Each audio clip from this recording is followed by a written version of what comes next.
Hello again. Tonight we're going to talk about atomic clocks, what they are, what they do, and how they're getting smaller because they used to be very large. So what we think of as an atomic clock has three big components to it. It has a tick, the source of like pulses. Think of it kind of like an electronic flavor of a pendulum. And to get very, very accurate time, you need ticks that are very, very, very, very short and occur reliably quite often. And the one that we use these days for the international standard for 1 second is the hyperfine occurrence of cesium isotope 133. And it's, let's see, that's thousands, millions, billions. So 9,192,631,770 occurrences per second. And that's the root clock, the tick. And okay, so now you've got a pulse that you can count up to 1 second, but which second is it? So you need a clock source, a time of day source. And you need that to discipline your pulse per second because the time reference you're using, it's 1 second, may not be perfectly aligned with your ticks, even though your ticks are quite reliably spaced. So you can use a GNSS or a GPS in the US, and it has a pulse per second clock tick built in that's at the 10 nanosecond level, plus or minus 12 picoseconds. And a nanosecond is 1 billionth of a second. So 10 billionths of a second. And a picosecond is 1/1000th of 1 billionth of a second. So a very precise tick.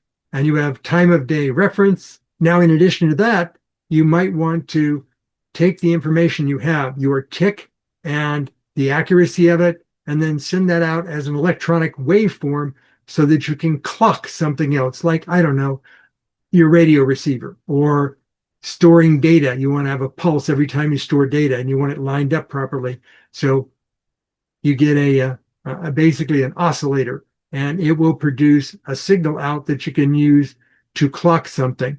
And you might have a sinusoidal or a sine wave curve, or you can have a square wave. And if you're triggering electronic things, then a square wave is more appropriate. And these will typically come out at 10 million cycles per second or 10 megahertz. If you don't have all three of these things, then whatever you're using as your tick or your clock is going to be missing something, and it won't be able to be usable for certain applications. But if you have all of these things and everything's lined up properly, you've got yourself a good clock, highly reliable, highly accurate. So what are these things useful for? Well, back in the 1950s, it was just see how accurate a time of day clock you could have because you're doing nuclear stuff and you want to know, did this come before that at a very fine level? So you see down the lower left, one of the first cesium atomic clocks, and it's relatively large and open frame and hand built. And then in the 1970s, you had small numbers of commercial companies that could produce what are known as 19-inch rack mount atomic clocks. And those would be like about $100,000 a pop. But those were used in cell phone communications because the accuracy of the cell phone tower and its frequency needs to be very precise so that when you switch from tower to tower, the frequencies that you're using for the radio communication are the same from tower to tower. They're precisely aligned. And the time of day that you send out to everybody's phone, that also needs to be precise. And you can also use it for time stamping data. You're going to store something so that you can tell this came before that or that came after this. So you have a fractional second timestamp. And as satellites are up in orbit and they want to do things, make a maneuver or do a sample at a specific time, you want the satellite to have a precise time of day source and a precise oscillator frequency source. So you want to have your atomic clock in your satellite. But as satellites go from regular size satellites to CubeSats to microsats to nanosats to picosats, the demand for even smaller and smaller and smaller atomic clocks comes into play. But you may not have the budget or physical space for one of these rack mount clocks, so they had to get smaller. So what is inside one of these atomic clocks? The cesium or rubidium atomic clocks are essentially a material that's going to produce essentially photon output that is associated with the level of energy you put into the material. So if you send electrons into the material with a certain energy level or a certain temperature, you can expect to get photons out or pulses out at a very precise value. And the particular energy you're putting in is the photons you're going to get out at what they call a hyperfine level of accuracy. So if you put in a certain energy, you'll get a certain photon out. If you put in more energy, you'll get a different photon out, different wavelength, different frequency. So if they put it in so it just barely makes it in at that lower level, then you're between two hyperfine levels, and you can clearly distinguish what you're getting out based upon the energy you put in. And it's all temperature controlled, but it's not room temperature. It's much higher than room temperature. It's above typical water boiling levels. And the reason for the high temperature is the energy you put into it has an inertia. So if you're running something at 300 degrees Fahrenheit and you can't quite get the temperature precisely at 300, if you get it to 297, that's probably close enough. You're not going to have much of a drift. But if you had a lower temperature or room temperature, then things can drift. But this is the atomic clock. This is just the tick portion, not the date time. And in this particular case of this diagram, it does produce a reference oscillator output, but it's 5 megahertz, not 10 megahertz. And that was just this particular design example. Don't confuse them, however, with those things that call themselves atomic wall clocks or atomic time of day clocks. They have nothing atomic in the clock. The clock's accuracy is based upon an exterior source of a tick. And in most of these wall clock applications, they've got a radio receiver that picks up the US NIST organization's WWV from Fort Collins, Colorado, or out in Hawaii, 5, 10, 15, 20, 25 megahertz. And it picks up the radio frequency that has an encoded signal on it. And if you've ever listened to the WWV, you hear gulp, gulp, gulp, gulp once per second. And that's a very precise audio digital signal that is on the 1 second mark, but it's plus or minus some milliseconds. But when the 1 second occurs, you'll actually hear a different frequency ping that is more precise, maybe not to the 10 nanosecond level, but maybe to microseconds. And you can use that as your clock.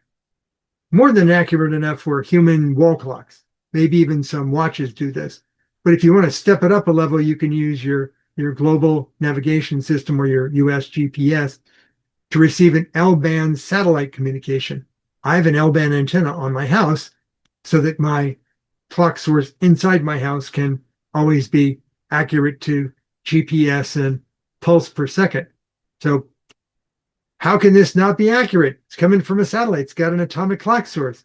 That's because satellites, even in circular orbits, don't actually orbit in a circular fashion. There are higher and lower density areas that the satellite orbits over. And so the satellite bobs up and down in its circular orbit. And if you know anything about the speed of light, it has a known speed. So when the satellite bobs up and down, the time it takes to get from the satellite changes by a small amount, and the frequency of the radio signal gets Doppler shifted based upon how fast it's bobbing up and down. So even GPS time clocks aren't precise enough. They're good to get things lined up and to give you a time of day, but you need an internal tick that will be even more accurate. But if you don't have an atomic tick, you can use the one from the satellite, which is called a pulse per second. And depending upon how you get that into your clock source, it may or may not give you the accuracy you want. Let's say you're receiving your GPS signal via a USB interface, universal serial bus. Well, that buffers the data. and the buffering can be milliseconds to fractions of a second. So when you get the data that says it's now precisely this time, it may be off a little. If instead of a USB interface, you use a direct serial interface, you can get the data fast without a lot of buffering. But the pulse per second, you want that on a separate parallel pin going directly into the computer as an interrupt. So it can get in there as quickly as possible. There are pulse per second interfaces that use the modem signals, like request to send, clear to send, on your serial interface. And those are buffered. Those are out of band interrupt signals, and there could be delay in there. Once the interrupt comes into the computer's response to it can be another 10 nanoseconds. And then once it gets into the operating system to process the kernel interrupt, the operating system may not be fully real time.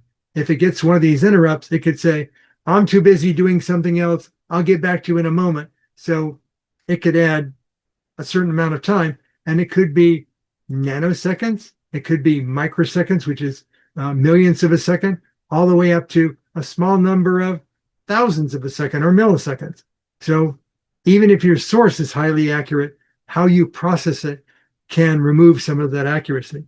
I mentioned where they were. This is a 19-inch rack mount cesium atomic clock, and that's just the pulse. It needed a separate receiver to pick up the baseline timing, and it could produce a frequency output. So it had an oscillator.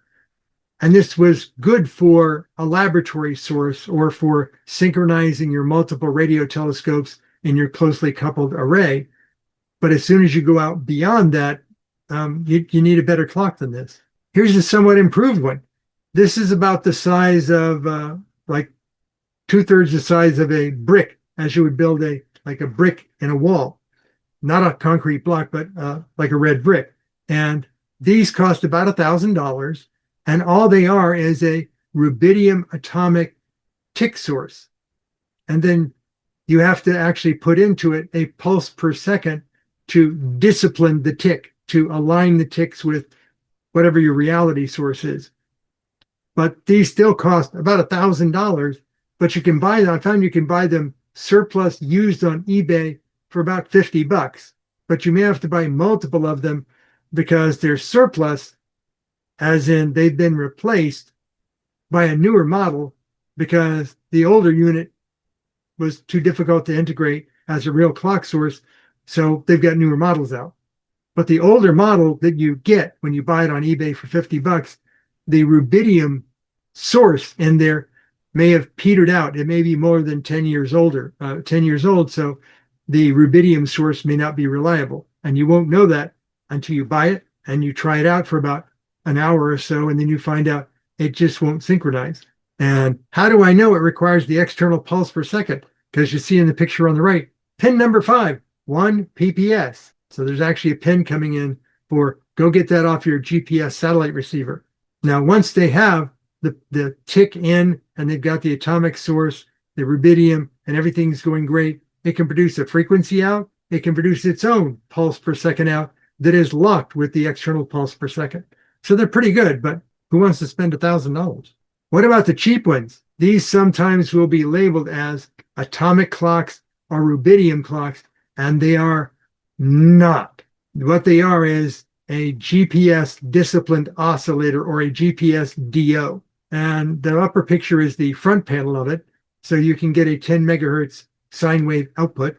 And then you see the back of it. You see where the pulse per second output comes out. And then on the right side, you see GPS in. And then the little black blob thing there, that's actually a GPS receiver antenna. So you mount the antenna someplace where it can get to the sky, and then you hook the cable into the input. You power this thing on. It does not have a rubidium source in it. It has a temperature-controlled oscillator. Think of it as it's your normal, kind of 32 kilohertz wristwatch crystal, but it's a very good one. And it sits inside of a little metal can where the temperature in the can is maintained at a couple of 100 degrees. And so it's very stable. Is it as stable as a rubidium or a cesium source? No, but you can buy one of these things for under $100. And if you need one just for basic do-it-yourself stuff, these are a pretty good source, but it's just your tick. It's just your oscillator. It's not actually like a network time protocol time of day source. It needs a GPS input to know what time of day it is and what day. This is somewhat better. This one costs a little under $1,000, like $700 or $800, depending upon where you buy it. So it also takes GPS input. It also has a temperature controlled oscillator, but instead of just giving you a pulse out and a 10 megahertz signal out, it will also give you a network connection. And you can connect this to your home network as a network time protocol source, an NTP source. And because it's synchronized to the GPS atomic clocks up on the satellites, it's considered a Stratum 1, or a very accurate clock. Stratum 1 is not the most accurate. It's just far more accurate than your run-of-the-mill clock. This one you can get for $700 or $800, depending upon where you buy it. This is a good step up. But for those satellites, they're going to need something even smaller and easier to integrate. And so there's a company called MicroChip that produces a brand of products called MicroSemi. They use their large-scale integration capabilities to take all of the stuff associated with a rubidium atomic clock and put it inside something that's roughly 2 inches by 2 inches by 3/4 of an inch, and it weighs about 3.5 ounces. This you can put on board your satellite. This would be your built-in atomic clock. This is highly accurate. It's accurate to 1 times 10 to the minus 15. And if you remember, a billionth of a second is -9. This is minus 15. This is 1 femtosecond. So not a thousandth of a nanosecond, but a thousandth of a thousandth of a nanosecond. But if you want to buy one of these chips, quantity one, you got to shell out $2,400 for it. But if you're trying to build like the core of a satellite and you're going to build, 1,000 of these things, then if you buy 500 of these chips, you can get the price reduced to only the bargain price of $1,620. So you feed this thing power. Oh, but look, you have to feed it a GPS, PPS signal. That's for its, basically its disciplined oscillator, its DO. Still requires an external GPS signal and a PPS input. Well, what good is that? Because the individual tick is so finely aligned that it's good for doing a lot of stuff, like satellites. The drift rate is very good, 5 times 10 to the minus 11th. That's 50 picoseconds per month. So once you get this thing operating and it's synchronized, you can lose your GPS signal and it will keep an accurate time to 50 picoseconds for 30 days. Still too pricey for do-it-yourself radio astronomy, and it still needs a GPS receiver, so not quite. But if you want to know what the highest accuracy time source is these days, the U.S. Department of Commerce, the DOC, has a branch called the National Institute of Standards and Technology, or NIST. And I know people that work at NIST. They do work on different things. But there's a group that just works on atomic clocks and timing sources. And as soon as they build a clock, they go, how can we make one even better? And they moved from cesium and rubidium using RF oscillators to optical clocks that they can count upon basically popping out a photon. And they use that as their tick. And what they're doing is they do an ion trap of aluminum molecular ions. And the particular element, aluminum, produces ions, not subatomic particles, but actual ions. So these are heavier than the cesium rubidium pulses. So they're a lot more stable than even the cesium and rubidium clocks. As of July of 2025, they have the money, so ignore how much it costs to make this thing. Don't even want to know the price tag. So it's nowhere near hobbyist level yet. They're accurate to times 10 to the minus 18th seconds. That's a billionth of a nanosecond. That's how accurate this is. But remember, it's just a tick. And one of those pieces of equipment down at the bottom is actually their network time protocol time source for their ion trap. But it's just good to see we need even more accurate. Not sure what they're time stamping down to a billionth of a second, but we can do it. So in summary, atomic clocks used to be large. They take up a lot of space, be heavy, very expensive, one of a kind things. They use controlled toxic substances like cesium, and they were good for what they were needed for. But as the need matured, as you want them for more and more things, you've got to shrink them. You got to make them more accurate. You've got to reduce the cost of them. At the $1,000 level, they're still too expensive for do-it-yourselfers, but they're at the $1,000 level. When you look at the price for installing, let's say, a cell phone tower, having a cell phone network that has a atomic clock source is very inexpensive at $1,000, very inexpensive, and it broadcasts it through the cell network. But if you want to get below $1,000, you can use a temperature-controlled oscillator. You're still going to need an external GPS and pulse per second to discipline it. But it's possible to do that. But if you want to get below the $100 level, you can buy off-the-shelf products that will actually give you that. And you can use them with a Raspberry Pi computer, which is about $15, running the Linux operating system, which is free off the shelf. And you can set yourself up a Stratum 1 clock like I have, and it will give you a accurate enough for doing things. Now, it's not accurate enough for high frequency radio astronomy because the pulses have a little drift to them, very small drift, but it's a small enough drift that I can't do like gigahertz frequency accuracy. But when I get down into kilohertz to low megahertz, oh, that clock is mighty fine for low frequency. Remember me talking about LOFAR and low frequency radio astronomy and interferometry? I can timestamp that data using my Stratum 1 clock, and it will be just fine. I can store the data, and then I can post-process data from multiple antennas that aren't connected together in real time.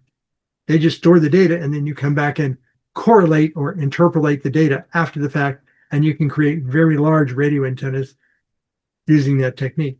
So that's why I was interested.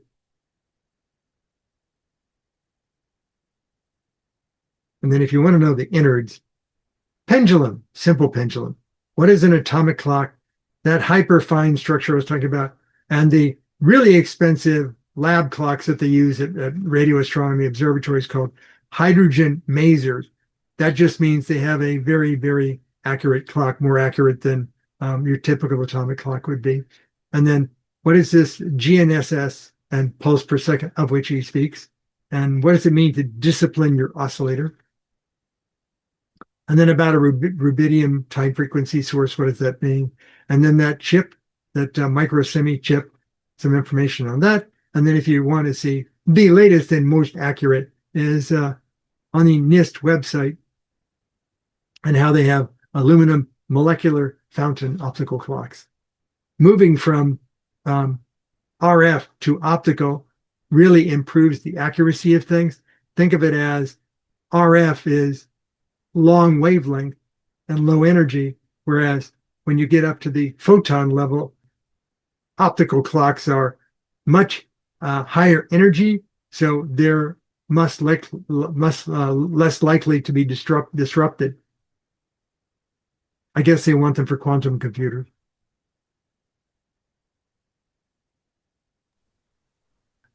Comments, questions? How many knew that how many realized there was this level of minutia to atomic clocks?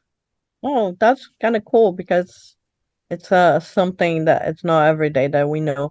Now, I have a question for you. I don't know the first ones, but I think the ones that were like 5 years ago, so the one that drawers that they like Yeah. have in a stack. I think they use an isotope of cesium that is not radioactive. I think they use one of the isotopes there as Well, not radioactive. the cesium is toxic and you don't want it interacting with air or Mm-hmm. water. But no, it isn't a radioactive isotope. And as Adam taught me not too long ago, all the elements are isotopes. If you want to know Yep. which one's radioactive, you have to refer to it as a radioactive isotope, just numbers of neutrons. How much more accurate is that hydrogen maser than the run-of-the-mill atomic clock, which sounds funny to say that there's a run-of-the-mill atomic clock? The rubidium ones are like at the $1,000 level. Those are reasonably priced. When you get to cesium, it's more like $4,000. When you get to a hydrogen maser, if you want to buy one new, it's about $100,000.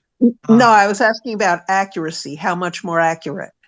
When I saw the price tag, I didn't worry about the accuracy, to be honest. But let's just say it's more accurate than a cesium clock.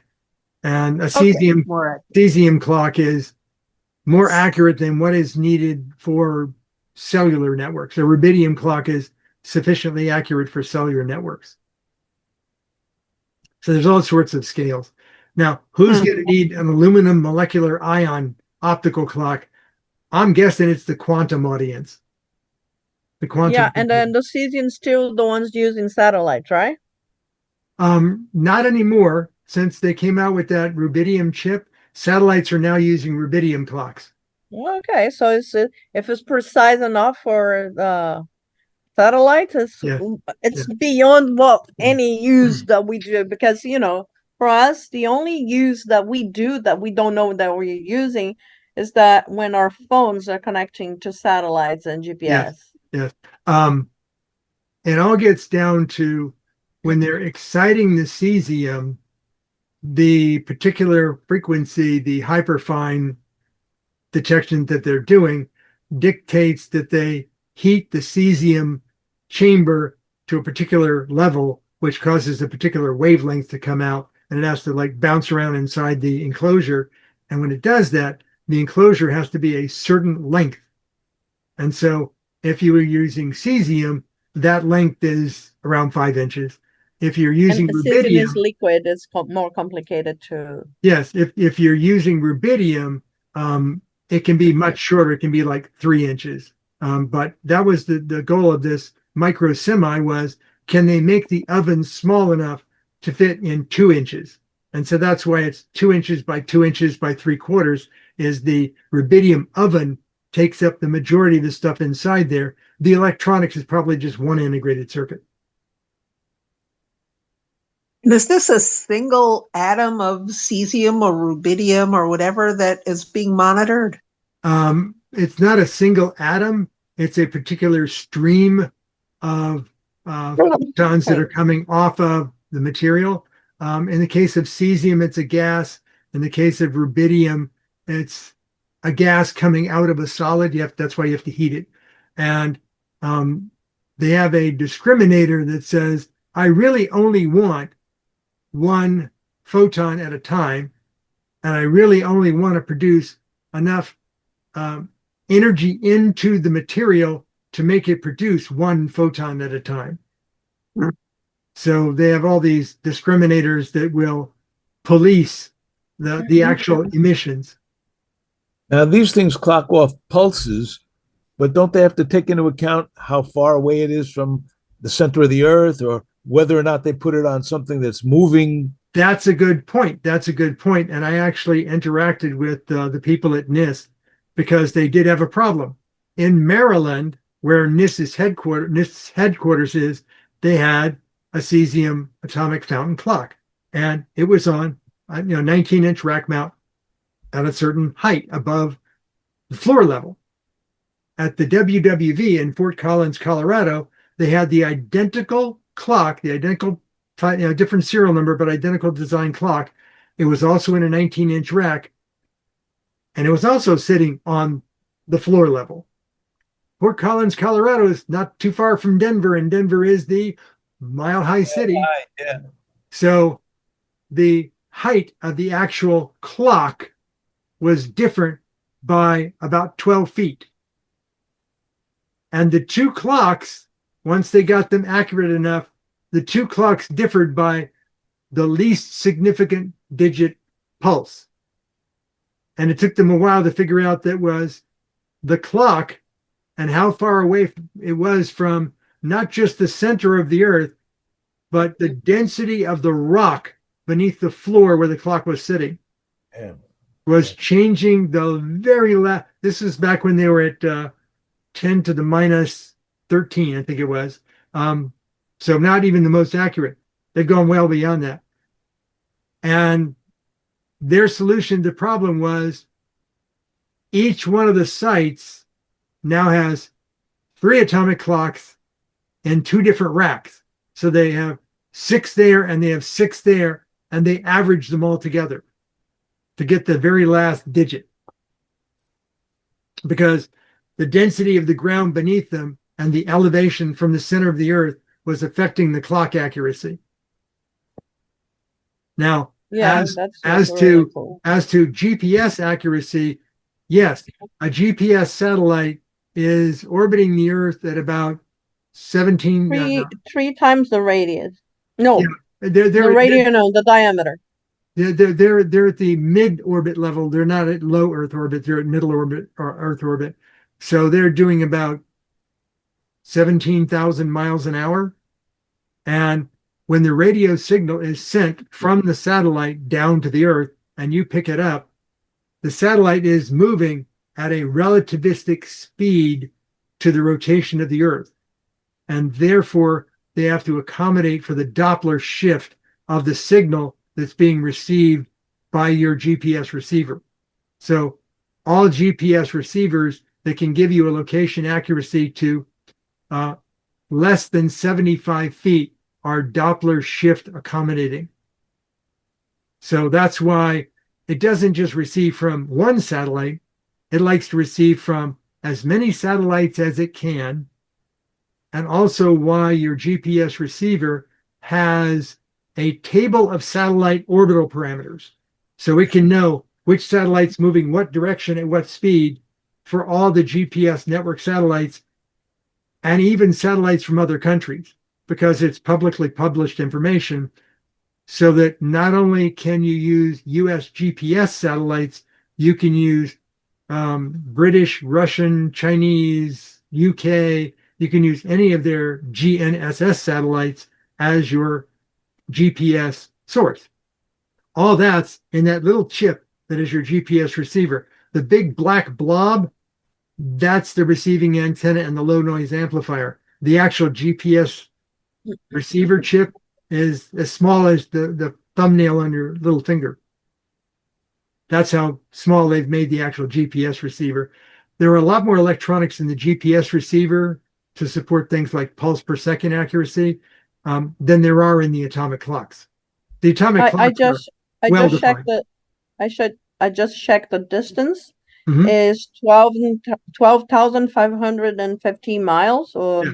20,200 kilometers. Yeah. And it is roughly it's like you said, a meter Earth orbit. Yeah. And they are orbiting twice a day, kind of. Yes. Each So, nation has somewhere in the mid 30s to low 40s satellites that are their own nation's GPS network. And you know they what is funny? I thought the geostationary were GPS too. no, I didn't know that. no. The transit delay from GPS satellites is, I think it's around 14 milliseconds, 14 thousandths of a second. The transit delay from a geostationary satellite is about 3/4 of a second. So 3/4 of a second would be 750 milliseconds. That's way too inaccurate. Takes way too long to get the signal down. And also, geostationary satellites are, aside from what they need in places like Russia, they're equatorial orbiting. So they don't crisscross, so you can't get any reference. They're just running around the equator and they stay at the same spot in the sky all the time. So they would be not a good source for you moving on the ground to determine where you are. But the moving satellites and the fact that they'll all have differential values, that's what gives you your tracking, your location tracking accuracy. Okay. Any other comments or questions before I stop recording? Hearing nothing. Crickets.